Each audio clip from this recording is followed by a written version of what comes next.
كنت عم بطرح عليهم أسئلة العلاقة بالهوية، إنه أنت كيف بتحسن توصف هويتك كفلسطيني؟ شو الشيء اللي بذكرك بفلسطين؟ اتوقعت إنه يكون في شيء مشترك في الفلسطينيين مثلا. كفير فلسطينيين. وهذا شيء كتير كمان يعني الواحد لما يفكر فيها إنه كانت تعتبر بفترة الانتداب إنه هذا لباس فلاحي، وصارت مثل رمز بالثورة بال 36-39 اللي شارك فيها جدي على فكرة الثاني، مش المشكلة الثاني إنه كانت تعتبر شيء فلاحي، بس بعدين ياسر عرفات صار يلبسها وتغير. بعد الناس بيعرفوا إنه إلى علاقة بالفلاح وبينسبوها مرات يعني مباشرة من ثورة 36-39، بس بطل بس الفلاحين يلبسوها.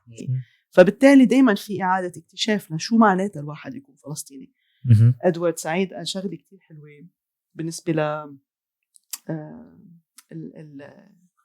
العودة لفلسطين، إنه يعني شو ما بدي حرفه، بس تقريبا بيقول إنه شو هي الواحد إنه يعود the right of return، شو حق العودة. إنه في كتير ناس ما راح يرجعوا، ما راح يعودوا، يعني ينقلوا مثلا ناس عندهم حياتهم بالنرويج بأمريكا إلى آخره، ما راح يعودوا على فلسطين إذا بيقدروا. بس هي أكتر فكرة إنه نلاقي نفسنا. إنه شو معناتها الواحد يكون فلسطيني. وبالضبط نحن عم نرجع كمان لأول الحديث تقريبا، إنه بالضبط لأنه في تجارب مختلفة، وهالتجارب المختلفة هي يعني نتيجة احتلال وكولوني النظام كولونيالي بريطاني بعدين إسرائيلي وأبرتايد. بالضبط من وراها ما في تجربة فلسطينية واحدة كنا نرجع لها، فكل وقت عم نكتشف شو يعني الواحد يكون فلسطيني. وطالما ما في حل، طالما الوضع مثل ما هو، أنا ما بخاف عن الهوية الفلسطينية تختفي. سوى مين اللي عم يغني ويعبر كمان يعمل فرق. يعني يمكن أنا أعتبر بلا إحساس إذا نزلت وعملت دبكة هلا على الطريق وبعدين رحت على البيت وخلص هي قصة. بس أنا بتصور كل ما زاد الموت كل ما صار الإصرار على الحياة أهم، وهذا الشيء عم نشوفه بغزة. يعني بتصور مثلي بتتابع على انستغرام أو ما بعرف إذا غيره عم تشوف، بس أنا بشكل أساسي انستغرام وتليجرام من وقت للتاني، إنه في إصرار، في عناد تقريبا. آيس كوفي على الآخر. آيس كوفي. يا أهلا وسهلا. اليوم الحلقة كانت جميلة جدا مع الدكتورة طفول أبو هديب، باحثة بقسم الآثار والحفاظ على التاريخ بجامعة أوسلو. حكينا اليوم عن التراث الشعبي الفلسطيني وتأثيره على الهوية. حكينا عن شو هو التراث الشعبي وكيف كان التراث الشعبي الفلسطيني قبل 48، كيف صار بعد 48، كيف تطور، كيف حاول الاحتلال يمحو كتير من التراث الشعبي والهوية الفلسطينية، وبالمقابل كيف حاول الفلسطينيين بأشكال متعددة أنه يحافظوا على هذا التراث، يحافظوا على الهوية الفلسطينية، إن كان فلسطينية الداخل، فلسطينية غزة الضفة، أو فلسطينية المهجر. شو المنظمات وشو العمل التنظيمي اللي تم على أساسه إعادة أو محاولة الحفاظ على بناء التراث الفلسطيني. حكينا عن علاقة التراث بالهوية، حكينا عن شوية أمثلة كانوا كتير مهمين، بعض الأسماء كانت كتير مهمة بالمحافظة على التراث الشعبي الفلسطيني. حلقة ممتعة جدا، بتمنى أنه تعجبكم وتشاركوها مع أصدقائكم اللي بتتوقعوا أنه تكونوا تهمون. بتمنى تخبرونا بالتعليقات رأيكم بالحلقة. وكان معكم أنا علاء سامي من بودكاست غربيين، من وراء الكاميرا سارة حكيمي، وخلينا نبلش. هيك مرتاحة؟ انا مرتاحه تمام. تمام. يا اهلا وسهلا. اهلا فيك. اول شيء طفول ابو حديب ولا ابو هديب؟ هديب بالهاء. اوكي. من اهداب. من اهداب. وله هذا الاسم شو له هذا الاسم تاريخ او معنى، يعني انه شيء له علاقه بالعيله؟ هو العائله يعني جديده العهد نسبيا، لانه ما كان في عائلات. ليش نقوا هديب بالتحديد؟ بتصور اسم جد الجد. فالاسم الكامل الخماسي السداسي اللي هو طفول خالد محمود عايد ابو هديب. عايد. نعم. اوكي. عايد فلسطيني. انا فلسطيني. فمن وين جو ابو هديب ما بعرف، بس الاصل بدوي. اوكي. من السواركي. شو يعني ابو هديب اصلا؟ شو يعني هدب؟ انا ما الاهداب يعني الرموش. اوكي نايس. اول شيء اهلا وسهلا. البودكاست تبعنا غربيين. انا بدي اسال سؤال ما له علاقه بالبودكاست، واذا اذا ما عجبك او ما حبيتي تجاوبي عليه نلغيه. اوكي تمام. تفضل. فاللي عم لاحظه لقيت كثير من الباحثين العرب موجودين بالنرويج، وتقريبا يعني أكثر من 90% من الأبحاث والدراسات تنكتب باللغة الإنجليزية أو اللغة النرويجية أو لغات أخرى. فشو السبب برأيك إنه الباحثين العرب ما بيكتبوا دراساتهم باللغة العربية؟ هذا سؤال كتير منيح. وأنا بعاني منه طبعا. أنا شخصيا تربية نظام أمريكي. اوكي. يعني المدرسة والجامعة بلبنان اثنيناتهم مدرسة وجامعة أمريكية، وبعدين درست بأمريكا. فصارت عادي يعني الكتابة بالإنجليزي، وصرنا جزء من إذا بدك نظام أكاديمي اللي فيه هذا peer review ومنقيم بعض وعلاقات مع بعض وسيمينارز ومؤتمرات وإلى آخره كلها بالإنجليزي. بس بنفس الوقت يعني في محاولات انه يضل في ارتباط، او بالنسبه لي انا يضل في ارتباط ب حيز اكاديمي باللغه العربيه. بالنسبه لي كان من خلال شو اسمه شفت هلا مش عم اتذكر اسمها بالعربي حتى. انا بكونسل فور سوشيال ساينسز. اوكي. اللي هو ببيروت، القنصلية العربية للدراسات الاجتماعية او مجلس العربي للدراسات الاجتماعية. أوكي. نسيت شو مترجمينه بالضبط بالعربي. بس انه من خلاله كان في ارتباط على فترة انه ننظم مثلا مؤتمرات او ورك شوبس بالاحرى بالعربي. مدرسة صيفية باللغة العربية، كان تعليم باللغة العربية. اوكي. في كتير من هالمشاريع تخربطت لأنه كان فترة الكورونا.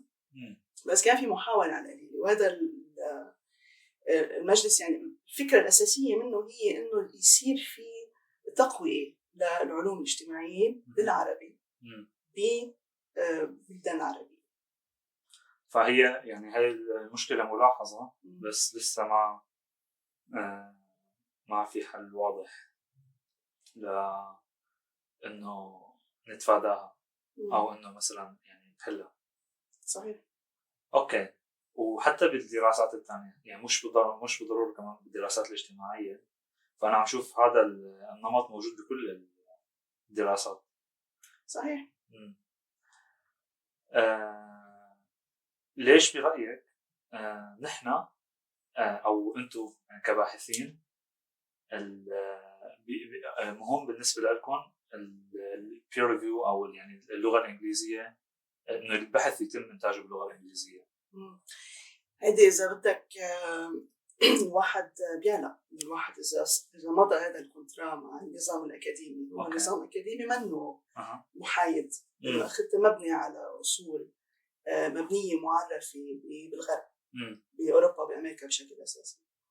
فبيصير يعني الواحد بيمضي هالكونترا وبيفوت باللعبة وبيعلق بالدوام وبيعلق فيها. لأنه مثلا هلا أنا إذا بدي أترقى أو بدي أقدم هاي يطلع لي فاندنج لحتى أعمل شيء مشروع، كله بيعتمد على peer review. اوكي. وانه الواحد يكون عنده علاقات international يعني international هلا صار مفهومها شوي اوسع، بس بعده كمان كتير مهم الواحد يكون عنده ارتباطات باوروبا بامريكا بشكل اساسي. فبيصير يعني نظام بيغذي نفسه. بالضبط. يعني بتوقع واضحه يعني انه صعب الواحد كمان يمشي عكس التيار. هلا مثل ما قلت لك يعني نحاول، كان في كذا محاوله، في ناس طبعا عندهم وقت وامكانيات اكثر من غير ناس، انه يضل في هلا على القليله رابط وتواصل مع اللي عم بيصير بلبنان بشكل اساسي، لان انا من هنيك يعني درست اول باتشلر تبعي بالهندسه المعماريه. انت بداتي بالهندسه المعماريه؟ صحيح. اوكي، وشو اللي اخذك للدراسات الانسانيه؟ هو السؤال شو اخذني للهندسه المعماريه؟ اوكي خلينا نبلش بالهندسه المعماريه معناها. انت بتعرف اللي بيكون شاطر بالمدرسه وعلاماته عاليه خاصه بالرياضيات والعلوم، الواحد بتقعه يعمل شيء مفيد. اوكي. بين قوسين، وهو يعني يا اما طب او هندسه او بأسوأ الحالات بزنس او محاماه.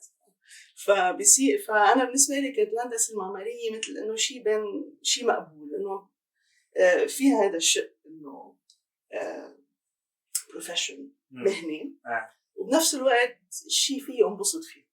اوكي. فعشان هيك في مدرسه معماريه، وكان حلو كتير بالجامعه الامريكيه درستها ببيروت. كانت دراسه حلوه، بس لما صارت مهنه يعني بدي اعمر وايس واحكي والاخري، اكتشفت انه ما هالقد متحمست له. كانت رغبه بابا ولا ماما؟ ولا ما حدا قال شيء. والله بس هيك ضغط موجود يعني. في هذا الضغط الاجتماعي. اوكي. المتوقع مني، هو عملت المتوقع مني، بس خلصت عملت شيء ثاني. وشو اللي اخذك للدراسات الاجتماعيه او الانسانيه؟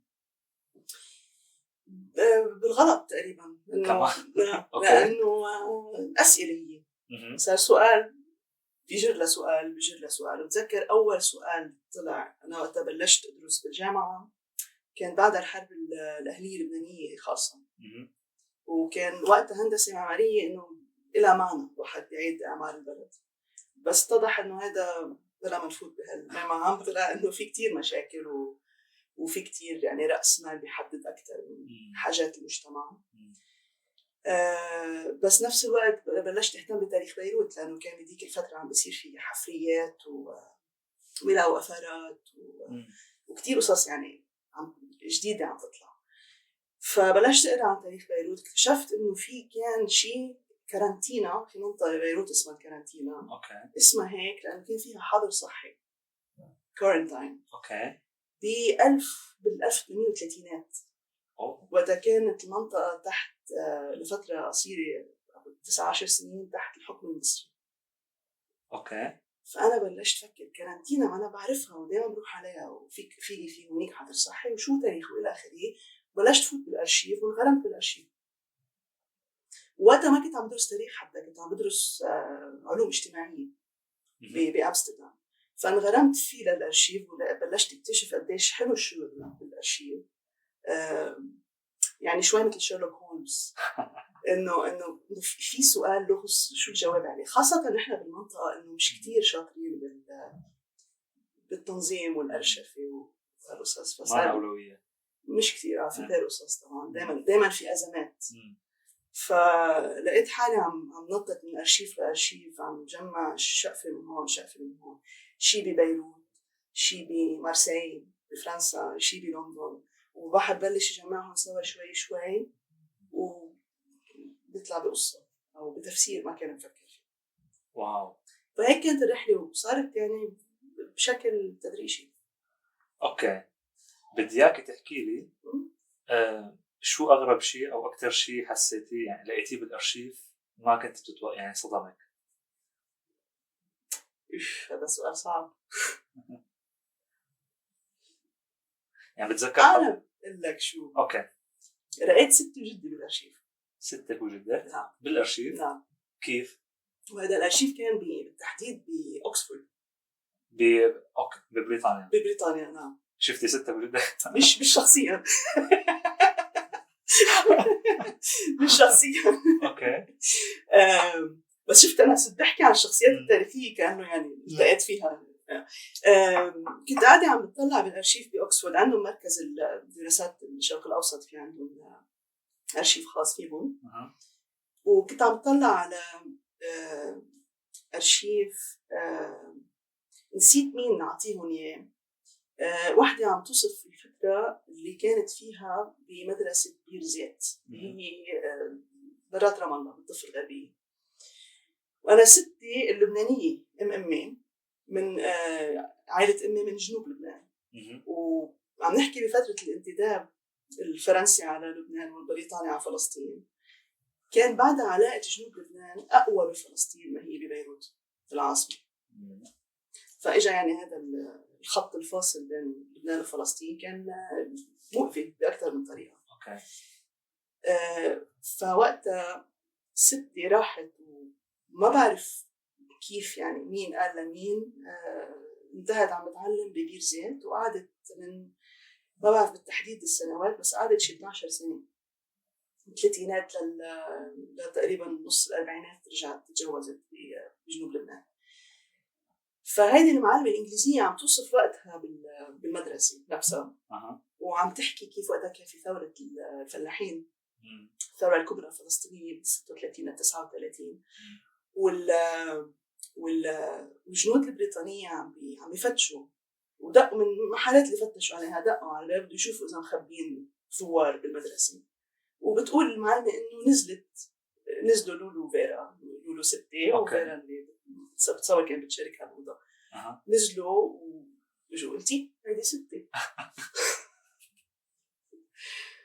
فهذه كانت مفاجأة. وبعدين بس لحظة قبل ما تقولي بقى، كيف كان إحساسك لما شفتي إنه قريتي إنه ستك موجودة بالأرشيف؟ كان يعني كانت متوفية ستي، فكان إنه حلو، حسيت حالي عم بحكي معها بطريقة ما، وهي كل عمرها كانت تحكي عن سنين ببير زيت قبل 48. كان يعني فترة حلوة من حياتها. وبنفس الوقت إنه طبعا شاركت العائلة وخبرتهم، بس نفس الوقت إنه محزن لأنه ما في أحكي لها إنه تيتا شفتك بالأرشيف. أوكي. وجدي جوزها يعني كمان اللبناني من العائلة لقيته بالأرشيف بنانت بفرنسا. هذا كتير غريب يعني. إذا أنا مش غلطانة مش عم بتأكد لك، بس برا إنه أرشيف الانتداب الفرنسي، وعم بيحكي كيف واحد في زلمة مشاغب عم بيشجع الناس ما يبعثوا أولادهم على المدرسة الفرنسية، نكاية بالاحتلال الفرنسي، بس يبعثون على المدرسة الإنجليزية. واو، كان جدي انترستين، مثير اهتمام. بس عن جد غريب يعني، انه انا فكرت انه رح تقولي لي انه شفتيهم الاثنين بنفس القصه، بس حدا بفرنسا وحدا واو. وما لقيتي حدا اي حدا بالارشيف اللبناني؟ للاسف لا. هو ما في ارشيف منظم يعني. فهلا انت بتشتغلي بقسم الاثار والتاريخ او الحفاظ على الاثار والتاريخ؟ هو القسم في اثار وفي تاريخ منفصل يعني، كله بنفس القسم. بس انا بالتاريخ. انت بالتاريخ. وبتوقع الشيء اللي مهتم فيه واللي بدنا نحكي عنه اليوم كمان له علاقه بالاثار يعني نوعا ما، اذا ما كان الاثر الفيزيائي، الاثر الثقافي. نحن نحكي عن الارث الفلسطيني. فانا هلا بدي اقول لك قصه صارت معي وبعدين نناقش. بالاسبوع الماضي كنت في عندي كثير رفقات فلسطينيين. ففي عندي فلسطينيين من النرويج، من الفلسطيني السوري والفلسطيني اللبناني والفلسطيني اللي من فلسطين يعني من الضفة، والفلسطيني اللي من غزة، وتشكيلة فلسطينية كل حدا بمكان. فأنا درت عليهم واحد واحد، وكان عندي يعني كنت عم بطرح عليهم أسئلة العلاقة بالهوية، إنه أنت كيف بتحسن توصف هويتك كفلسطيني؟ شو الشيء اللي بذكرك بفلسطين؟ اتوقعت إنه يكون في شيء مشترك، بس ما لقيت أي شيء مشترك غير شيء واحد اللي هو القضية يعني الاحتلال. يعني هي هاي كان عامل المشترك الوحيد بين كل الفلسطينيين اللي سالتهم. وبعدين الاشياء يعني مثلا الفلسطينيه اللي بفلسطين كانوا يعبروا عن شغلات بتذكرهم بشيء بفلسطين، يعني مثلا نوع فلافل، في شيء اكل اسمه القدره او شيء هيك، مش متذكر، الياسمين. الفلسطيني النرويجي ما يعني ما كان فيش كتير اشياء يحكي عنها غير علاقته باهله لانه هن فلسطينيين. الفلسطيني السوري الاشياء اللي كانوا يعبروا عنها اكثر شيء العلاقه بالهويه السوريه اكثر من الهويه الفلسطينيه تبع فلسطين او هويه الفلسطيني السوري. فالارث الثقافي الفلسطيني شو دوره؟ اذا الفلسطيني يعني الانسان الفلسطيني عم بيلاقي صعوبه بيعبر عن هويته. لازم نفوت بالشغل اللي عم بعمله والإرث الشعبي الفلسطيني. كانت الفكرة منه بالتحديد إنه يحرك ضد هذه الشرذمة. والفترة اللي أنا عم بطلع فيها هي بعد 48 بعد النكبة لحد أوائل الثمانينات. وكيف إنه صار في هلا في إرث موجود، بس في كمان طريقة الواحد بيستخدمه بيحركه بيبلوره وبهذا السياق عشان يشتغل ضد مشاريع شرذمة واحتلال وتفريق. والفكرة إنه التحديد اللي أنت عم تقوله هو صحيح، إنه الناس نحن بس نحكي عن فلسطينيين نحكي إنه فلسطيني التقى فلسطيني بيقولوا من وين؟ مش من فلسطين. إنه من وين؟ فلسطينية وين؟ فلسطينية لبنان، سوريا، ضفة، غزة، فلسطينية الداخل، الأردن إلى آخره. فهي الفكرة إنه في إنه صار في الشرذمة، صار في يعني أكثر من نص الشعب الفلسطيني تشرد بعد 48. في كتير من القرى تهدمت. مؤسسات، ما بدنا نحكي عن مؤسسات ومدارس وكل يعني كل الثقافة والأسس اللي انبنت بفترة طويلة. فصار في مشروع واعي بأكثر من محل بأكثر من جغرافية بنفس الوقت حتى يشتغلوا ضد هذا التشرذم وضد هذا المحي للهوية الفلسطينية. فهذا اللي أنا عم بطلع عليه، اللي عم جرب شو الدور اللي لعبه الإرث الشعبي بالتحديد الفلسطيني بإنه بلوري، وبعدين كيف صار في كيف بلشوا يبنوا على تجارب بعض بالرغم من هذه الحدود والمسافات اللي بتفرق الفلسطينيين عن بعض. كيف جربوا يبنوا على تجارب بعض.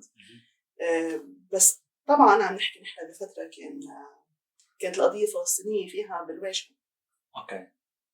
يعني لحد أوائل الثمانينات لحد 82 بالتحديد، بعدين شوي خفت تلاشت لحد هلا مجددا. اوكي. طب هلا انت طبعا انت قسمتي الدراسه تبعك ل4 محاور او 4 حقب زمنيه. صح؟ هلا بعدني عم بشتغل عليها، يمكن يتغير الوضع بس تقريبا. بس انا بدي بس مشان نمشي بخط زمني نحن مشان نفهم كيف تطور هذا الموضوع. فنبلش بالحقبه الاولى اللي هي من 1930 ل 48. شو المهم بهي الحقبه؟ المهم بهذه الحقبه هي انه لحد هذيك الفتره، لحد يعني فتره الانتداب البريطاني، كان الاهتمام بالإرث الفلسطيني هو مجرد انه دلالات بتحكي عن الماضي التراثي. انه انا بطلع على الفلاح الفلسطيني كيف ساكن اليوم حتى افهم كيف وقت التوراة كيف كانوا ساكنين، كانه ما في شيء تغير بهالفتره. فبتلاقي انه مثلا رحاله، باحثين بالتوراة، ناس مثلا قناصلة، انه بالنسبه لهم جايين سياحه بحقبه التوراة.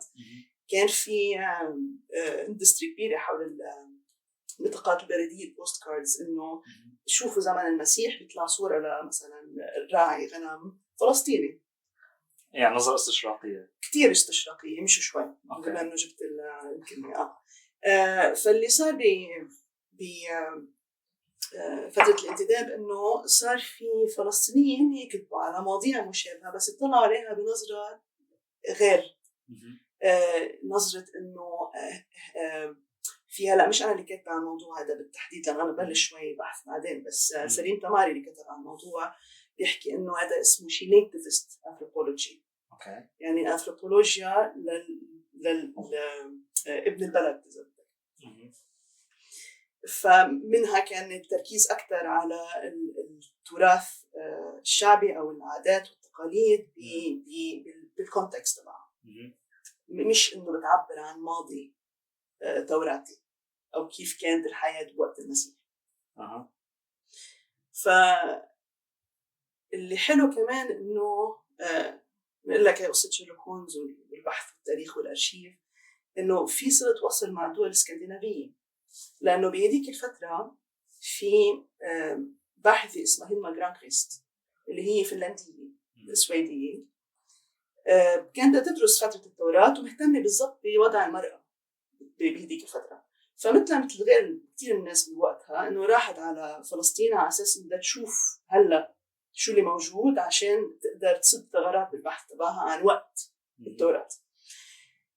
بس وقت وصلت لهونيك غيرت، راحت من منظور إذا بدك دراسة توراتية لدراسة أنثروبولوجية، وراحت وسكنت بفلسطين وكتبت كتب متعددة عن الزواج والولادة والأطفال والموت، يعني الحياة وثقت بشكل كتير طبيعي. فهذه لقيتها بالأرشيف بفنلندا شغلها. هي كانوا بينادوا لها الحاجة حلمية. أيوة. أوكي. حلمية أو حليمة. الحاجة حليمة. طيب هلا أنا الشغلة اللي فكرت فيها إنه أوكي فعم ياخدوا البوست كاردز مثلا دائما في صورة الراعي أو شيء. ليش نحن طبعا قبل ما نكمل الموضوع بس ليش نحن بنشوف إنه هذا الشيء ما بيمثل أو ما بيعبر عن المجتمع تحت أو بنشوفه بيقلل كشرقيين؟ مش بالضرورة بيقلل. عم تحكي عن هذيك الفترة ولا مش بالضرورة بيقلل، بس إنه المجتمعات تتغير مع الوقت. قد ما الواحد جرب ما يغير ابتدت تتغير. وعم نحكي كمان بفترة أوائل القرن العشرين إنه كان صار في كتير تغيرات بالشرق الأوسط. فأنت بتاخد يعني من منظور واحد وبس هيك مثل فريم معين وبتصوره، بس يمكن يكون مثلا إذا بتوسع شوي الصورة بتلاقي إنه والله في عمارة طويلة حد ولا داعي أو إنه في قرية حديثة بالورا بشي محل. فبس إنه لا اللي كانوا يعني مش قصة تقليل. أنا عم تسألني أنا كباحث أقول لها أنا متقلل من قيمة الحضارة وقتها، بس في شيء مهم إنه كان بعده ينظر إليها كتير من إنه ما ناسبلايز إنه هذا المجتمع البدوي بالضبط أو فلاحي. نحن يعني هي نظرة استشراقية يعني نحن المتحضرين وأنا البدوي بس نفس الوقت إنه فيها الشيء إنه فيها شيء أوثنتيك أصيل بس إنه مش يعني ما كان حدا من الباحثين يروح يرعى غنم أو يلبس ثياب تقليدية. طيب خلينا ننتقل لها شو صار بعد 48. شو المهم بحقبة ما بعد 48؟ هلا هون الواحد فيه يحكي عن كمان إذا كيف صار في تشرذم وتفريق، إنه الفلسطينيين انتهوا تحت أنظمة مختلفة والفلسطينيين الداخل يعني اللي بقيوا بالدولة اللي صار اسمها إسرائيل، يعني اللي بقيوا ببيوتهم بالدولة اللي صار اسمها إسرائيل أو يمكن شردوا داخل إسرائيل، لقوا حالهم تحت حكم عسكري على فترة 20 سنة تقريبا. ولقوا إنه كل التعليم نظام التعليم تبعهم تحت وزارة التربية الإسرائيلية. وكان في شعور إنه بمحله طبعا إنه في محاولة لطمس الهوية الفلسطينية بالتحديد من خلال طمس اللغة. اوكي. وبالمدارس مثلا وصار في كتير مثلا انتقادات لمستوى اللغة العربية بالكتب اللي كانت تعملها تطبعها وزارة التعليم الإسرائيلية، إنه أو مثلا إنه ما في ذكر لأي شيء خاصه بالتاريخ الفلسطيني أو الثقافة الفلسطينية أو الحضارة الفلسطينية إلى آخره. فصار في نوع من إنه محاولة يشتغلوا بعكس هذا التيار بالتحديد بالتركيز على اللغة. ومن هون صار في شيء يعني مفهوم للتراث الشعبي صار بالتراث الشفوي، الأهازيج والندب والميجنة هالأنواع من التراث الشعبي. والحلو بهذيك الفترة إنه في ناس اللي كانوا مهتمين بهالأسئلة، ناس نحن كتير منا سامعين عنهم بس بغير سياق، مثل مثلا سميح القاسم، إيميل حبيبي الكاتب الفلسطيني، مثل محمود درويش شاعر فلسطيني معروف طبعا، كانوا كمان مهتمين بهذه الأسئلة.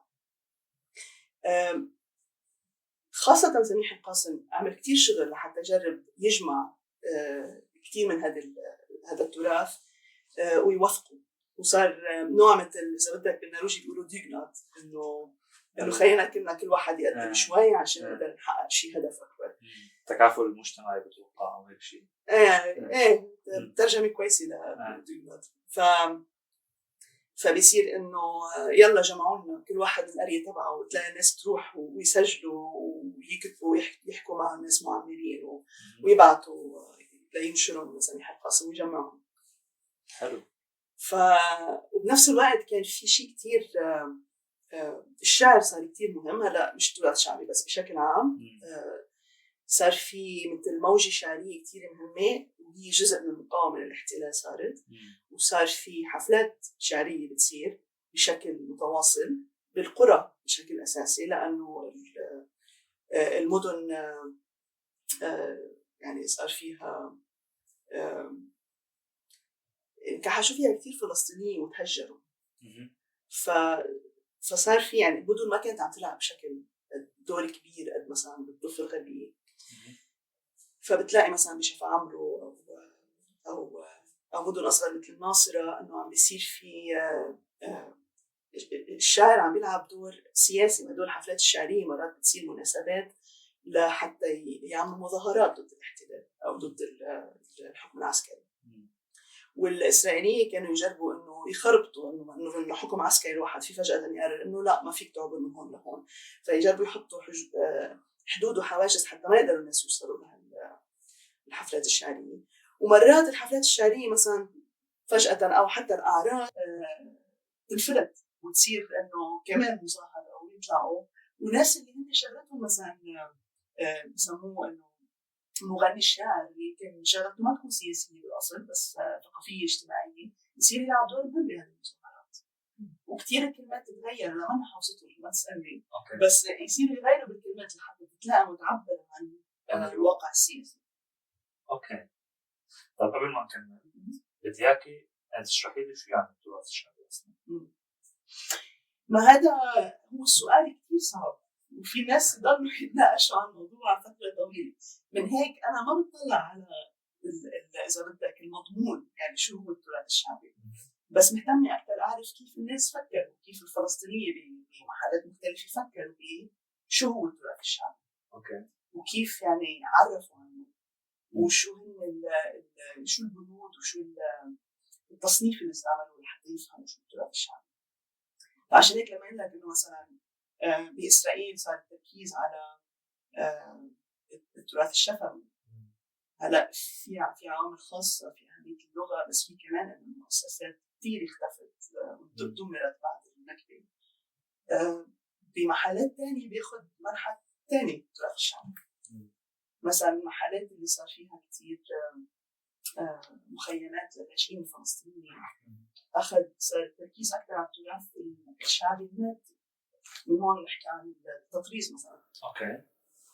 وهذه فكرة تانية كمان بلشت بعد 48 بس صارت أهم وأكبر بعد 67، اللي هو إنه فكرة إنه بالمخيمات الوضع الاقتصادي صعب، المرأة وضعها صعب، بس نحن فينا نضرب عصفورين بحجر، نوظف المرأة يصير عندها مدخول وما ضروري حتى تطلع تشتغل بال يعني بالحيز العام، فيها تقعد ببيتها وتطرس وتهتم بالعائلة بنفس الوقت، وبنفس الوقت نحن بنحافظ على التراث. وصار في كتير مشاريع بمحلات مختلفة. الأونروا كان عندها مشاريع، بس كمان في يعني ناس جمعيات مثل اسمها انعاش المخيم ببيروت بلشت مشاريع عندها بعد 67. بس في مثلا جمعية انعاش الأسرة بالبيرة ولات رام الله بالضفة كان عندها مشاريع. وكان في كمان مشاريع أصغر هون جمعية الشابات المسيحيات والهلال الأحمر الفلسطيني كمان كان يشتغل. فصار في كتير يعني الفكرة كتير انتشرت بسرعة وصار في كتير ناس عم تبنوها. هل كان هذا هدف واضح إنه نحن بدنا نعزز التراث الشعبي؟ نعم. أوكي. نعم، بس كمان يعني شو فكرة تعزيز التراث الشعبي بتختلف من جمعية لجمعية. في قارن مثلا جمعية انعاش الأسرة بالبيرة بجمعية انعاش المخيم ببيروت. جمعية انعاش المخيم ببيروت كمان يعني الفكرة نفسها الأساسية نفسها إنه بيجي حدا من المخيم أو هن بيروحوا على المخيم بياخدوا مواد أولية وبياخدوا الديزاين الدنيا ونسوان بيشتغلوا على قطع وبعدين بيتخيطوا القطع سوا بمحل تاني بيصيروا ثوب أو غطا مخدي أو غطا لتليفون دفتر تليفونات نمر تليفون أو كوسترز بالضبط. فهذه فكرة أساسية. بس الديزاين كتير بيختلف لأنه انعاش الأسرة ببيروت انعاش المخيم ببيروت وشوي بيضيع عن بناتهم اسمه انعاش. بس جمعية بيروت يعني صار يفوت فيها أكتر فكرة الديزاين وصار يعني الزباين غير نوع زباين وصاروا يصدروا لبرا ويبيعوا بأسعار أغلى. فصار في تعديل أكتر بالمحافظة على قصص أساسية طبعاً، بس إنه صار في دمج وجمع وتغيير بالألوان شوي أكتر. بينما انعاش الأسرة بالبيلة كان يعني في كتير اهتمام إنه ما بدنا نغير شيء وإنه نقطة الأصالة هي من قبل 1948. أوكي. فبدنا نجرب نطلع شو كان في قبل ونعيد إنتاجه. هذا بالنسبة للتطريز بشكل يعني محدد. أوكي. طب هلا حكينا عن التراث الشعبي الشفوي أو المادي، فنحن نحكي مثلا عن التطريز، عن الشعر، عن الغناء. شو في شيء كمان؟ بالسبعينات كتير توسع الفكرة، بصير في كمان مأكولات شعبية. أوكي. صناعات شعبية بالقش مثلا حياكي، سجادات إلى آخره. مثلا في شيء كتير مهم بعد 48 غزة ومحيط غزة كان محل كتير مهم لحياكة السجادات والحياكة بشكل أساسي مجدا. بس هذا كله راح بعد 48. فصار في محاولة كمان إنه إعادة إنتاج اللي انفقد اللي راح اللي ضاع. في كمان خاصة بالسبعينات، بس احنا شوي تحركنا لقدام بالوقت إنه بالسبعينات صار في فكرة أوسع لشو معقول يكون التراث بالعادات والتقاليد اللي بترافق مثلا الزواج العرس. أوكي. هيك قصص من أغاني وحنة ولبس كل التفاصيل مختلفة يعني. أوكي. لأنه هذا كمان سؤال أنا سألته لكتير فلسطينيين إنه شو هي الطقوس اللي بتتذكروها أو الطقوس اللي تطبع صورة فلسطين. فكمان نفس الشيء يعني كان كل حدا من كل مكان بيعطيني الطقوس اللي بتناسب المكان اللي إجا منه، مش بالضرورة تكون طقوس فلسطينية أو يعني طلعت من فلسطين. فشو هي أهم الطقوس أو أهم الطقوس اللي اللي عم يحاولوا يحافظوا على التراث عم يحاولوا يحافظوا عليها؟ هلا الطقوس أول شيء في شغلة في قصة أجيال. يعني حتى مثلا أنا فلسطينية من جهة الوالد، بس إنه جيلي ما خصوا العادات والتقاليد اللي بتفوت بالأعراس إلى آخره. بس إذا بحكي مع عمتي اللي هي خلقانة بفلسطين الانتداب، عندها يعني براسها مجمعة قصص وأغاني يعني ومعروف إنه إذا في عرس تجي عمتي بتقعد وعندها كل مخزون كامل. ففي قصة جيل كمان تختلف. وبالنسبة للاختلافات إنه حتى داخل فلسطين مثل داخل سوريا أو داخل لبنان كمان في قصص بتختلف من منطقة لمنطقة. بالضبط. فمش بالضروري الواحد يتذكر نفس الشيء أو يعني أو يركز على نفس الأمور. بس ومش بالضرورة كمان إنه في محاولة للمحافظة على كل شيء اللي أنا عم بطلع عليهم، في محافظة لتدوين وتوثيق، بس مش دائما إعادة إنتاج أو إعادة إحياء. في محلات معينة في تركيز على الإحياء. التطريز طبعا هذا شيء كتير مهم، وبتصور مين ما سألت من أصحابك هعتبر التطريز شيء كتير مهم. فلسطينية كوفية الفلسطينية وهذا شيء كتير كمان يعني الواحد لما يفكر فيها إنه كانت تعتبر بفترة الانتداب إنه هذا لباس فلاحي، وصارت مثل رمز بالثورة 36-39 اللي شارك فيها جدي على فكرة الثاني مش المشكلة الثاني إنه كانت تعتبر شيء فلاحي. بس بعدين ياسر عرفات صار يلبسها وتغير. بعد الناس بيعرفوا إنه إلى علاقة بالفلاح وبينسبوها مرات يعني مباشرة من ثورة 36-39، بس بطل بس الفلاحين يلبسوها. مصورة عنا لابستها. مش ما عاملة فلاحة آخر فترة. شو رأيك ليش برأيك طلعت في الغنية تبع يا طالعين على الجبل فجأة انتشرت بعد الأحداث الأخيرة؟ شو سبب انتشار هاي الأشياء اللي لها علاقة بالتراث بعد أحداث يعني مهمة؟ هذا سؤال كتير حلو، لأنه الشيء الثاني اللي كنت أذكره مثلا أنت عم تفوت على الموضوع بالضبط اللي كنت حاضر عليه، لأنه الشيء الثاني اللي كان في محاولة للحفاظ عليه هو الدبكة. مش بس بفلسطين كمان. على فكرة التطريز مش بس فلسطيني، في منه بالأردن، في بسوريا كمان. بس الدبكة كمان صار في مثلا فرق وتدريب ومحاولة الحفاظ على الدبكة كتراث شعبي. هلا الحلو بكل هالقصص انه الدبكة بتصور بتمثل هالشيء اكثر من شيء ثاني، انها بتصير وسيله للمقاومه وللواحد يعبر عن مقاومه بطريقه غير مباشره. وفي كتير ناس كاتبين عن الوضع بسوريا، تاريخ الدبكة بسوريا مثلا، بس بالمظاهرات كمان حتى بلبنان بال 2019 انا كنت هناك وقتها صاروا الناس فجأة يرقصوا دبكة بالطريق، وبفلسطين طبعا بتصير كل الوقت بالضبط. وبال 2022 بأيار حزيران صار كان وقتها الإسرائيليين عم يقصفوا غزة، وصار في تحرك فلسطيني يعني لأول مرة بيتحدى كل الحدود اللي لأول مرة من زمان يعني بيتحدى كل الحدود، إنه صار في تحرك بالضفة وبالقدس بالشيخ جراح خاصة، بس وبغزة نفسها وبإسرائيل. ومن القصص اللي رجعت طلعت كمان لرواية شهيد دبكة، وكمان كتير من هدول الأهازيج والأغاني اللي بترتبط بتراث مقاوم. فبتلاقي إنه في مخزون موجود، وفي كتير ناس بيقولوا إنه ما بيعرفوه يمكن، بس لأنه نحن عايشين بأزمات متواصلة بفلسطين وبالمنطقة بيرجع بيتناولوه يعني من جيل لجيل، ما عم يختفي. بالضبط. أنا عندي سؤال حساس شوي،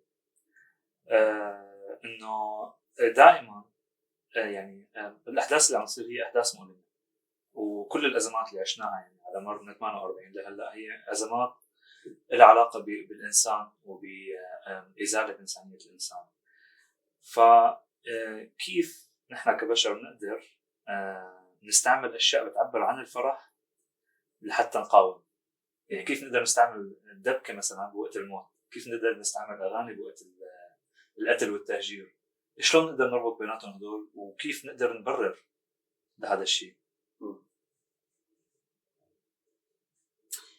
تصور مين اللي يغني ويعبر كمان يعمل فرق. يعني يمكن أنا أعتبر بلا إحساس إذا نزلت وعملت دبكة هلا على الطريق وبعدين رحت على البيت وخلص هي قصة. بس أنا بتصور كل ما زاد الموت كل ما صار الإصرار على الحياة أهم. وهذا الشيء عم نشوفه بغزة. يعني بتصور مثلي بتتابع على انستغرام أو ما بعرف إذا غيره عم تشوف، بس أنا بشكل أساسي انستغرام وتليجرام من وقت للتاني إنه في إصرار، في عناد تقريبا. آيس كوفي على الآخر. آيس كوفي. كيف هذه؟ هذا في انفلونزر بغزة شاب صغير. ايه صح. فدائما بيستعمل هاي الكلمة لحتى يعبر يعني يسخر من الواقع. يا عبود بالضبط. يا وناس يعني كمان اللي عم بيحاولوا يخففوا عن الأطفال ويغنوا معهم حتى يكونوا عايشين بخيام. يعني وضعهم مش سهل، بس إنه في محاولة للتخفيف عنهم. بس بتصور في شيء مهم إنه هو إصرار على الحياة. وهذا العناد اللي الفلسطينيين صاروا شاطرين فيه. إنه العناد إنه لا، في بوجه الموت المبرمج كمان إنه نحن مصرين على إنسانيتنا، مصرين على حياته. يمكن جوعانين بس بدنا نطعم اللي بسيناته. بالضبط. ويمكن فقدنا ناس، بس بدنا نفرجي إنه نحن لا بعد فينا. يمكن بدنا نتهدم بس بدنا نعمل إفطار على الدمار. وهذا الشيء يعني بحسه شيء كتير غريب. ويعني مثلا في قصة صارت معي أنا بالحرب بسوريا. بالمنطقة اللي كنت عايش فيها صار فيها يعني قصف ودمار، وطلعت يعني كل الناس طلعوا. نحن عملنا يعني مثل يعني شو اسمه هجرة جماعية، فكلياتنا طلعنا من الحي لأنه كان في حرب جوا. فبتذكر إنه نسينا بالبيت عندنا نسينا عصافير بالقفص يعني موجودين بالبيت لما هربنا. فأمي كانت كل يوم العصافير بلا أكل، العصافير بلا مي، إنه الناس عم بتموت بس كمان هدول يعني إنه كيف نقدر إنه نهتم بكل هاي التفاصيل. يعني قديش يعني الروح مهمة بالنسبة لنا، مو بس روح الإنسان، حتى روح الحيوانات.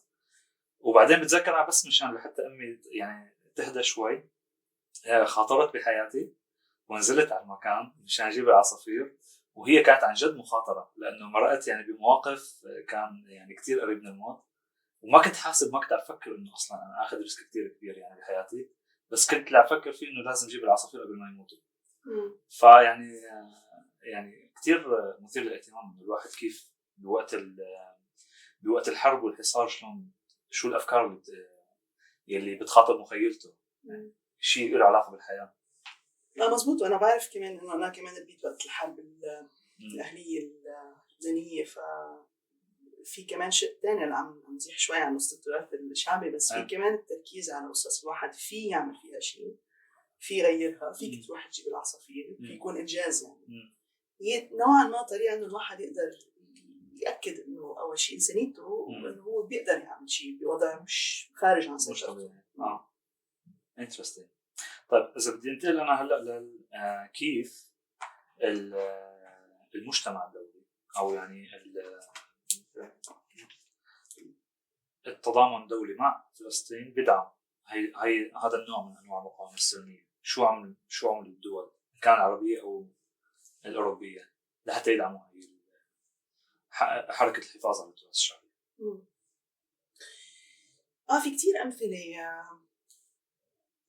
أمثلة اللي بتفرجي كيف هلا خاصة وقت منظمة التحرير الفلسطينية بلشت تلعب دور بارز على الساحة العالمية إنه الدولية، إنه بلش كان يعني منظمة التحرير نحن نفكر بالشق المقاوم بالسلاح، بس كان في كتير أوجه تانية لمنظمة التحرير. كان عندهم قسم الفنون التشكيلية تحت الإعلام الموحد، كانوا يعملوا أفلام، كانوا يعملوا معارض، وكانوا يعملوا إعلام موحد كان يعمل بوسترز كتير. لو واحد في لاقيهم ب Palestine Archive Project، بتصور اسمه الموقع. وكان يعني في وعي لأنه لازم الواحد يقدر يلاقي حلفاء له على الساحة خاصة بأوروبا وبأمريكا. فكان في محاولة يعني وعي وبرمجة إنه نقدر نفرجي الثقافة الفلسطينية للخارج. إنه المقاومة هي مش بس بالسلاح، المقاومة بالثقافة، بالطب، بالصناعة، بالتعليم، إلى آخره إلى آخره. فكان منها إنه كان منظمة التحرير عندها ذراع اقتصادي اسمه صامد، مؤسسة صامد.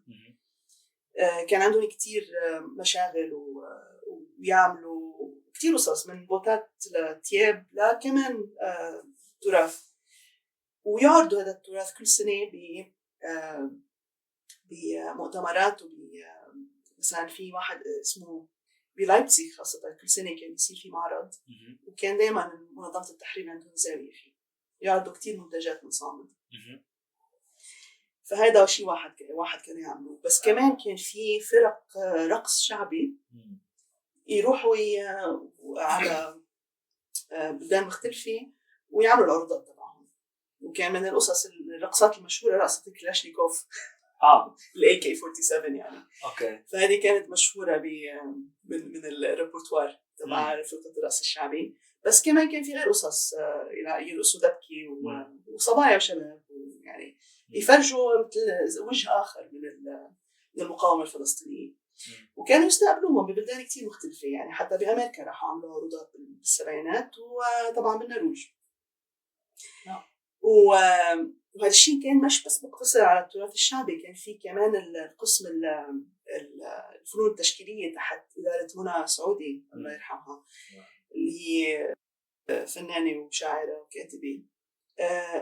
كان ينظم المعرض الأكبر والأشهر كان بفن معرض الفن التشكيل العالمي لفلسطين اللي صار ببيروت بالجامعة العربية ب 78. بس كمان صار في معارض أصغر منها هون بأوسلو أواخر 81 أوائل 82 بكوستنرز هوس، يعني دار الفن الفنانين أو دار الفن. وهن استضافوهم، وكان حلو كتير فكرة. هون كمان نرجع لقصة الأرشيف، إنه طبعا أنا بحياتي مش شايفة ورقة مكتوب عليها منظمة التحرير الفلسطينية قسم الفنون التشكيلية لحد ما جيت على أوسلو الأرشيف هون. اوكي.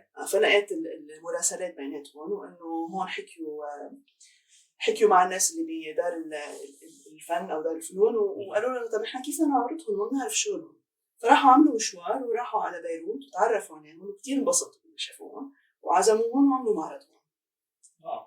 ففي هيك قصص صغيرة بتصير. بعدين قصة من جديد لقيتها، كنت عم طلع على صور من مؤسسة انعاش الأسرة تبع البيلي، وواحدة من الصور كان عندهم بازار سنوي بيبيعوا فيه منتجاتهم. واحدة من الصور مكتوب إنه القنصل النرويجي عم بيشتري قطعة غطا طاولة لأنه رح ينباع بالمزاد العلني على التلفزيون بالنرويج.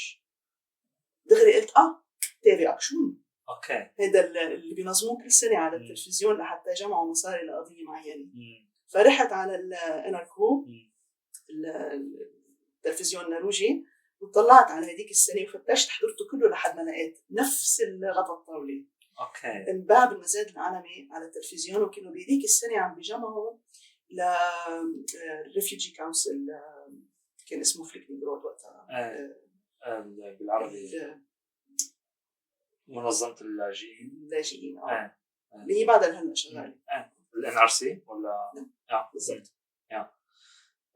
اوكي. فكان في هدول أوجه، يعني إنه الواحد يبني صداقات ويبني علاقات ويفرجي تاريخ والوجود الفلسطيني. لأنه إحنا كمان ما تنسى إنه حتى كلمة فلسطيني ما كانت تستعمل مثلا بالأمم المتحدة أو وده يحكوا عن القضية الفلسطينية، إنه ما كان يعني يحكوا إنه فلسطيني عرب فلسطين مثلا، إنه ما كان فيها لحد ما إجت منظمة التحرير وخاصة بعد 67 لحد ما صرنا نحكي إنه لا في شيء اسمه فلسطيني، ما إنه بس لاجئ، هو هوية يعني الواحد فيه يحكي عنها مش بس بسياق اللجوء، هوية قومية. كيف كان يتم مناقشة الهوية الفلسطينية بدون ذكر فلسطين؟ كان يحكوا بس عن لجوء، لأنه لاجئين فلسطينيين. بس مش إنه كهوية متأصلة إلها حقوق دولة مثلا، كمطالبة بدولة أو وطن. على سيرة مطالبة بدولة أو وطن، شو بيعمل الاحتلال لحتى يمنع الحفاظ على التراث الشعبي؟ وين بالتحديات؟ شيء محل؟ لا، بشكل عام أكثر، يعني أكثر إذا بدي أحسن يعني أوصف أكثر المحلات اللي بيأثر فيها، إن كان داخليا أو خارجيا. نحن حكينا عن شو كان عم بيصير بإسرائيل نفسها وقت اللغة العربية يمكن فينا نحكي أكثر شو كان عم بيصير بالضفة وبالضفة الغربية وبغزة. إنه أنا بحكيك إنه الواحد بيطلع إنه التراث الشعبي يعني منه هالمسألة هالقد مهمة سياسيا، بس لا، كان دائما في الواحد بده يجيب موافقة، ودائما في عراقيل. مثلا كان في شيء بعد ما بلشوا شيء مثل سنويا يعملوا مهرجان فولكلور فلسطيني بالبيرة بالضفة الغربية. ما يبين بالصور طبعا، بس كان السطوح الأبنية حوالين المهرجان كلها جنود إسرائيلية. كان مثلا بدهم يعملوا افتتاح للبازار السنوي اللي بيعملوه، طلبوهم بلائحة أسامي كل المدعوين، اللي هو طبعا تحت الاحتلال منه شيء واحد بيعملوا تعطي لائحة بأسامي، لأنه كان معروف إنه هيك مناسبات تأخذ منحى طابع سياسي أو طابع مقاومة بالضبط. بغزة كان في لجنة خريجات الجامعيات عبالها تنظم معرض للتراث الشعبي، منتوجات تراث شعبية بغزة بالمدينة. كمان نفس الشيء، أعطوهم عراقيل، قالوا لا فيكم تعملوها بس بغزة، المدعوين لازم يجوا بس من غزة المدينة. بعدين بدكم تعطونا لائحة قبل بوقت مين رح يجي، لحتى إنه لدرجة آخر شيء وصلوا إنه لا ما فينا ننظم هيك شيء، يعني مين بده تعطي اسمه لسلطة الاحتلال. صح، يعني كتير. وشيء تاني كمان اللي صار إنه بعد 67 صار في محاولة من إسرائيل إنه بلش تجمع التراث الشعبي الفلسطيني كجزء من تاريخها، التاريخ التوراتي أو شيء يرجع ما قبل فلسطين، حتى تجميع وتوثيق ونشر كتب إلى آخره. وصار في ردة فعل طبعا الفلسطينيات بشكل تحديدا. أنا بتذكر أي سنة كان في مؤتمر عن النساء ببرلين، وكان في الفلسطينيات الموجودات هناك من ضمنهم ليلى خالد، شافوا إنه الوفد الإسرائيلي جاي لابس لبس فلسطيني أو فهن صارت إنه لا، إنه كيف هيك، فراحوا هن كمان عملوا نفس الشيء. بس كان في محاولة يعني استملاك هذه النواحي من التراث الشعبي الفلسطيني وإعادة فهمها بسياق تاريخ اليهودي بالمنطقة اللي هو بس. لو طبعا إذا الواحد فيه يحكي إنه تاريخيا طبعا في اليهود جزء من تاريخ فلسطين، بس عم نحكي بخدمة مشروع إسرائيل بالتحديد. بالضبط. هو هذا الموضوع بحسه أنا كتير، يعني أنا كتير مثلا مرة شفت برنامج على التلفزيون، وطبعا كان حدا بيحاول يسوق إسرائيل، يعني بيحاول يسوق إنه الفول والحمص والفتة والبابا غنوج والقصص إنه هي أكلات إسرائيلية. فأنا يعني على التلفزيون وبعيد يعني آلاف الكيلومترات صرت أرجف إنه لا، هي مو إسرائيلية، هي تبعنا نحن، يعني كيف من إمتى صارت إسرائيلية؟ فلما بتبلش هاي الناراتيف، يعني هاي الرواية تنتشر إنه هذا أكل إسرائيلي، فخلص انسرق، يعني تاريخنا انسرق يعني بالنهاية. يعني هذا التراث تبعنا كمان يعني انسرق، مو لأنه يعني في كتير أشياء هي مشتركة مو بس لفلسطين، يعني لسوريا الكبرى أو يعني للشام بشكل عام. فيعني شيء غريب يعني. هو الموضوع صعب كمان لأنه هي الثقافة بتعريفها ما لها حدود. وفي كتير اجوا على إسرائيل من بلدان عربية فهذا كمان جزء من تاريخهم. بس انه بيصير في اعاده انتاج لخدمه مشروع معين. بالضبط. هون بتصير مشكله وطمس هويات اخرى كمان. بالضبط. شو عاده الاجراءات اللي بيتم اتخاذها لما بيتعرض التراث الشعبي الفلسطيني لهيك مواقف؟ في شيء عملي على ارض الواقع؟ يعني مثلا انا بتذكر انه دائما بيكون مثلا بصير في مثل حرب لها علاقه بالتراث بين بلدين، بيحاولوا يقدموا لليونسكو يمكن شويه ادله لحتى يثبتوا انه هي ترجع لنا نحن مش لهذنك. ففي هيك اشياء موجوده بفلسطين؟ والله ما بعرف، مش متابعه الموضوع مؤخرا. للاسف في ناخذ بريك صغير بس. طبعا هلا نحن مشينا على يعني بدون ما مشينا على هذا التايم لاين اللي هو من 1930 ل 48. شو صار بعد 48؟ 1970. بدنا نحكي عن الحاضر. هذه نقطة ضعفي، الحاضر. أنا مؤرخ. لا، بدنا نحكي عن الحاضر بس بشكل مختلف، اللي هو كيف نحن يعني كيف المنظمات مثلا أو الأفراد بيدعموا الشباب، الجيل الجديد الفلسطيني، لحتى يحافظ على هذا التراث ولحتى يتبناه. شو الخطوات اللي ممكن تتخذ يعني، أو شو الخطوات المتخذة كمان؟ أنا بعدني عم فكر بأصحابك الفلسطينيين تأثرتي؟ مش تأثرت، إنه بصراحة ما بعرف كتير فلسطينية من جيلك، probably جيل أصحابك يعني. لأنه صار لي فترة مش ساكنة بلبنان. فأفكر فيهم يعني، ما بعرف شو تجربتهم، شو تجربتكم يعني، تجربة جيلكم مع هيك هويات. هلا أنا بتذكر مثلا شخص فلسطيني نرويجي الوصف مثلا اللي وصف لي إياه إنه قال لي أنا لما بدي أحاول يعبر عن هويته، التعبيرات كلها اللي طلعت معه هي تعبيرات العلاقة بالمشاعر. يعني مثلا بيقول لي اللمة، الحنية، هي الأشياء يعني اللي لها علاقة بالعيلة والمشاعر. فبس إنه شيء له علاقة ب يعني مادي ما قدر يوصف أي شيء. شيء له علاقة بشيء مثلا معنوي اللي هو مثلا مثل الطقوس، إنه شو ممكن يعني مثلا نحن بسوريا يوم الجمعة مهم بالنسبة لنا، نفطر مع بعض الفول والحمص والفتة، بتجتمع العائلة. هذا طقس يعني بنحسه رائع. في طقوس بنعملها بالشتوية مثلا شربة العدس، ناكل فول بالنابت من على البسطة بالشارع، البليلة. هي العلاقة بالطقوس الشتوية. مثلا الطقوس الصيفية مثلا ناكل الصبارة، البطيخ، بنروح كلياتنا مع بعض على منتجعات، مسابح. هي الأشياء اللي بتربطنا بالمنطقة بالمكان. فلما سألت مثلا الفلسطيني النرويجي ما في أي شيء بيربطه بالمكان، لأنه شيء طبيعي يعني، خلقان وعايش برات فلسطين. لما سألت الفلسطيني السوري كمان الذكريات، ما في حدا ما قدر أصلا يعبر عن الذكريات، لأنه كل ما يفكر أو كل ما تفكر بشيء تتذكر إنه لا هذا شيء سوري ما إنه شيء فلسطيني. عرفتي؟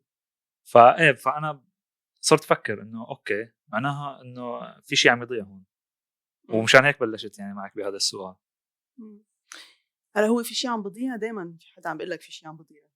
بغض النظر وين يعني، بتنزل بالأربعينات بحس واحد في شيء عم بضيع. بس بتصور إنه الهجرة كمان بتلعب دور مهم، مش بس عند الفلسطينيين بس عند مين ما كان، إنه في هذا في ارتباط بمكان مطرح ما الواحد جايين أهله منه بتغير. الواحد بيصير بيعيش من خلال أهله، يمكن من خلال اللي أكبر سن أكبر منه.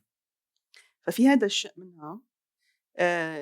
طبعا بزيد التعقيد عليه إنه في مثل هجرة إذا بدك غير إرادية، إنه اللجوء مخيمات الفلسطينيين، إنه في جيل مش ما بيعرف شو فلسطين، مش عايش فلسطين، مش شايفها.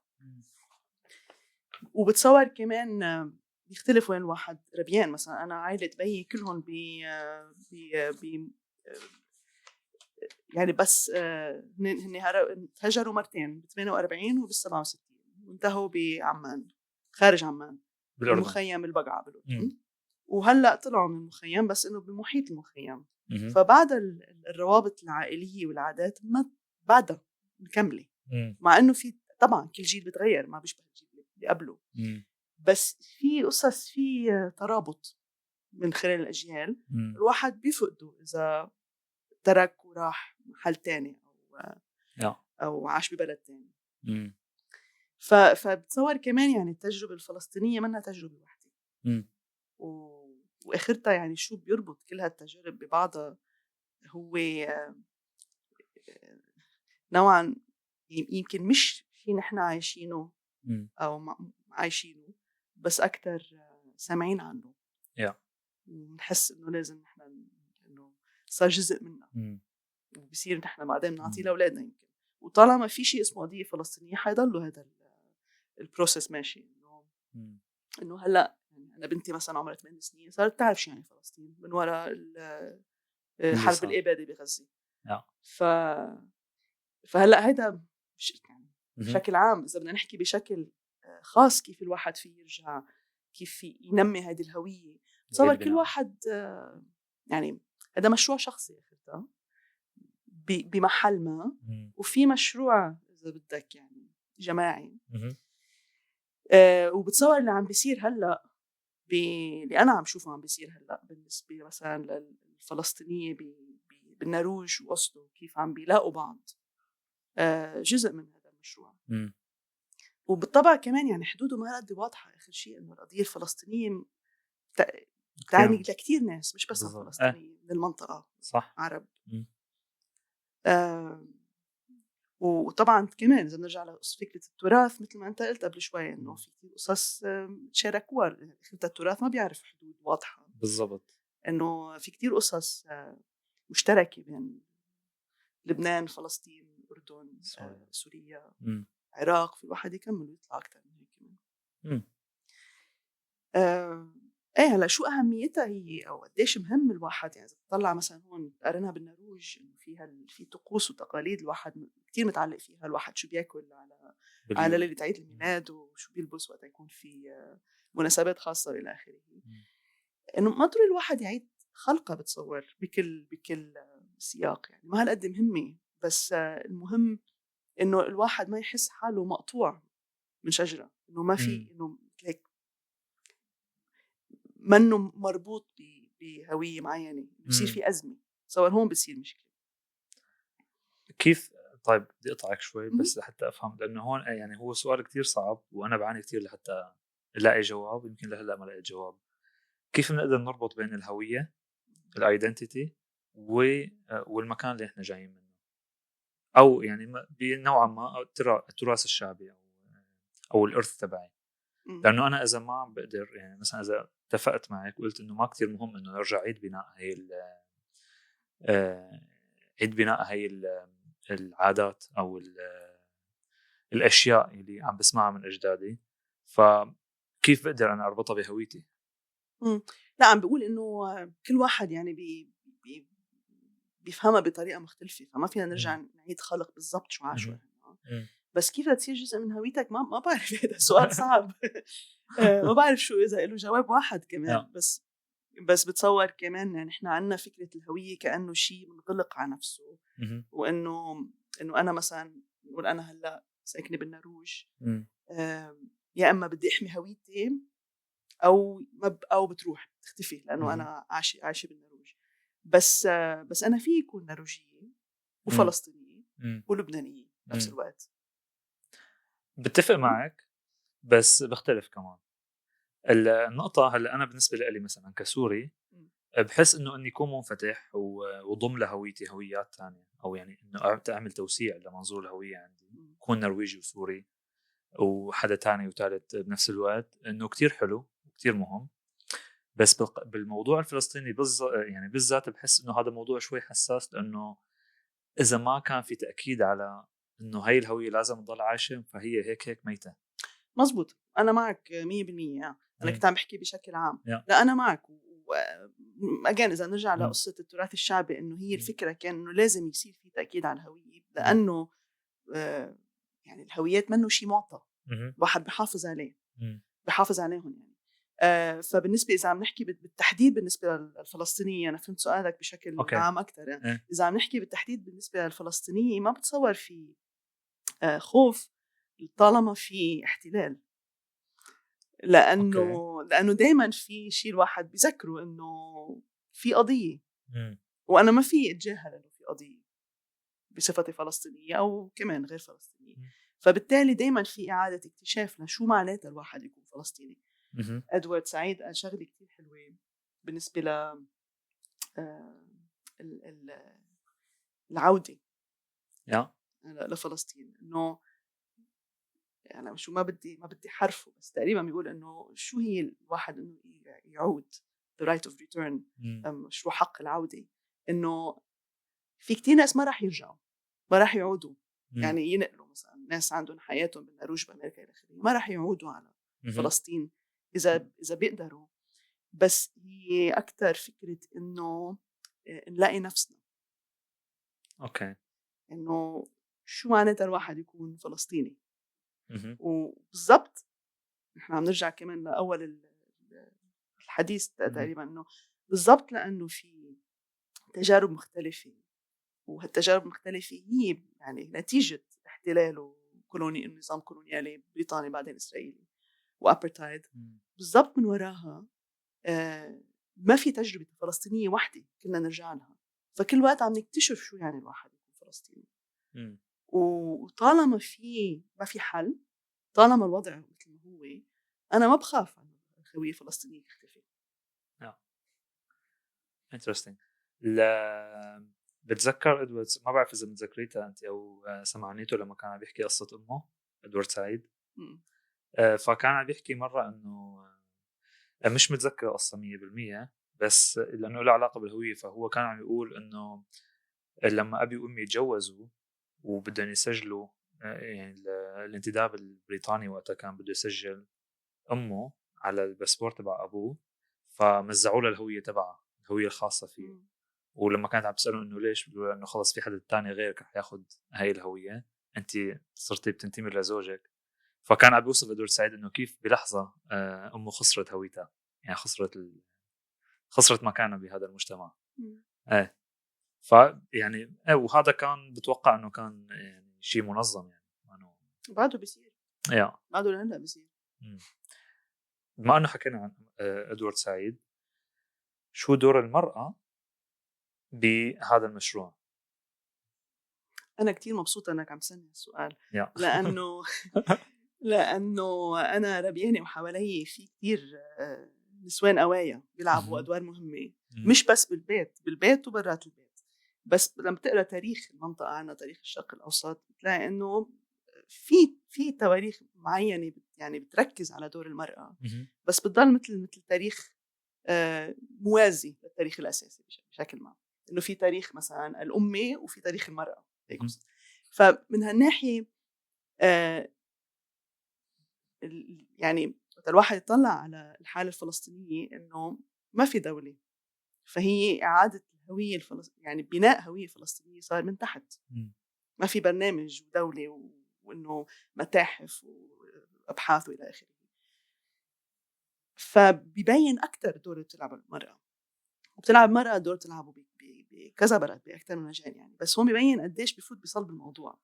ويمكن من أهم النساء برأيي أنا الفلسطينيات اللي بهديك الفترة اللي أنا عم بتطلع عليها، هي اللي المؤسسة تبع انعاش الأسرة بالبيرة، سميحة الخليل، أو أم خليل. حتى أنا بعت لها أم خليل لأنه هذا الاسم المعروف فيه. وأنا يعني ما بعرفها شخصيا، توفت بأواخر التسعينات، بس من قصص اللي قريتهم عنها ومن سيرتها الذاتية ومن ناس بيعرفوها حكي معهم، يعني شكلها امرأة غير اعتيادية بكل معنى الكلمة. هي كانت مؤسسة تبع انعاش الأسرة يعني، والمحرك فيها، وشخصيتها كانت من النوع اللي فيه يعني بيجذب العالم حواليها. بس كمان كان لها دور سياسي بالضفة الغربية، إنه هي كانت جزء من الجبهة الوطنية مع في أكثر من 40 رجل وأم خليل بالسبعينات. بعد اتفاقية أوسلو وبعد ما رجع منظمة التحرير وعرفات على فلسطين عملوا انتخابات رئاسية. الوحيد اللي نزل على انتخابات ضد عرفات أبو عمار كانت أم خليل. وطلع لها صدق أو لا تصدق 12% من الأصوات اللي هو شيء يعني واو. مهم. وطبعا عانت من هالموضوع مع السلطات الاحتلال الإسرائيلية إنه أكثر من مرة يفوتوا ويطلعوها من البيت ويفوتوا على جمعية معاش الأسرة ويفتشوا وياخدوها ويحجزوها ويحطوها بالحبس فترات قصيرة يعني بس أكثر من مرة. بس كانت يعني شخصية مهمة. وطبعا في كتير فلسطينيين بيعرفوا هالشي من جيل معين بس طبعا مهم إنه كمان هيك شخصية والشغل اللي عملته إنه يضلوا موجود كجزء أساسي من بلورة شو معناتها الواحد يكون فلسطيني اللي صار بهالفترة الكمعاقد اللي إجوا بعد 48. وكتير مهم تتكرر كمان. بتشوف فيها متكررة بأي شخصية هلا موجودة على بالواقع؟ في دايما ما بعرف ليش دايما في نسوان خاصة الفلسطينيات كتير يعني شخصيات كتيرة وكتير قوية وبيشتغلوا كتير يعني للأسف أنا ما في سافر وتعرف عليهم شخصيا بس اللي بعرفهم برات فلسطين أو اللي التقيت فيهم برات فلسطين. في حنان عشراوي مثلا شخصية مهمة. في منى سعودي اللي حكيت عنها قبل شوي مع أنه هي منا فلسطينية بس هي أصلا أردنية بس هي بتعتبر حالها يعني أبعد من هذه الهوية. في مستويات مختلفة يعني خاصة بالحقل الثقافي. أوكي. ما ضل عندي أنا أسئلة صراحة. عندك شيء أسئلة مصورتنا العظيمة؟ Ja. Hvis du tenker på for eksempel datteren din da, eller på hva? På datteren din eller andre som ikke har vokst opp i hjemlandet, hva ville du gitt dem av råd til å liksom holde på sin identitet? لحظة بس بدي أترجم أنا. هذه صعبة كتير. رح أعيد سؤال المصورة سارة حكيمي. عم تقول لك إنه إذا تفكري بنتك هلا يلي لا خلقت ولا عاشت بفلسطين شو النصيحة اللي ممكن تعطيها إياها لحتى هي تحافظ على هويتها؟ صح؟ أوكي. صح. أنا أحب أعطي نصائح خاصة لبنتي لأنه شو إلا بتعمل عكسه. فبتخيل كمان واحد يعني بس يعني بتذكر وقت كانوا الناس اللي أكبر مني يعطوني نصائح وشو فهمهم. فأنا بحب أعطي نصائح بس فكر إنه مهم الواحد كأهل أو كناس أكبر بالعمر إنه الواحد يأمن فرص للمعرفة. إنه هذه اللغة أنا بعطيكي أسس اللغة أنت شو بتعملي فيها بعدين هذا خيالك. هذه منطقتنا أنا باخدك فرجيكي وبرمك وخليكي تتعرفي على حتى تفهمي إنه هذا المحل اللي نحن عايشين فيه مش هو العالم. في العالم أوسع من هيك وأنا جاي من هذا المحل وعندي ارتباط خاص فيه. هلا أنت كيف بتقرري تعرفي عن ارتباطك بهذا المحل؟ هذا مشروعك أنت الشخصي. يعني بحاول يكون هذا إنه أنا بفتح الفرص بس آخرتها ما فيي إلا شو تعمل. وبتصور نحن كمان كجيل هلا أنا عم بحس حالي عم بصير الجيل اللي أكبر إنه أنا بفتح الفرص إن كان يعني مثلا من خلال تعليمي أو من خلال لقائي مع ناس أصغر بالعمر أو من خلال بنتي وأصحابها إنه أنا بفتح لهم فرص وبخبرهم قصص بس هن شو بيعملوا فيها هذا. يعني كل واحد عنده مشروع الخاص كل واحد عنده رحلته الخاصة مع الحياة. بس مهم بالنسبة لك إنه بدك تحافظ على الهوية الفلسطينية؟ أنا لإلي كتير مهم بس ما حقلها شيء. أوكي.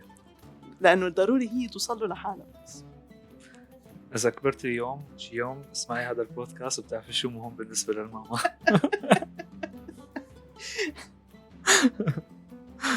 طيب شكرا كتير طفول. كتير انبسطنا. شكرا لك، شكرا على الفرصة الحلوة. أهلا وسهلا. شكرا لك. بلكي كمان نحاول نعمل لقاء تاني بالمستقبل، يعني نناقش مواضيع تانية إن شاء الله. شكرا لكم، وبتمنى أنه تشاركوا هاي الحلقة مع كل الناس اللي تتوقعوا أنه ممكن تفيدهم. بتمنى أنه تفيدونا بالتعليقات إذا في أسئلة. كان معكم أنا علاء سامي، بودكاست غربيين، من وراء الكاميرا سارة حكيم اليوم. شكرا كتير، نشوفكم حلقة.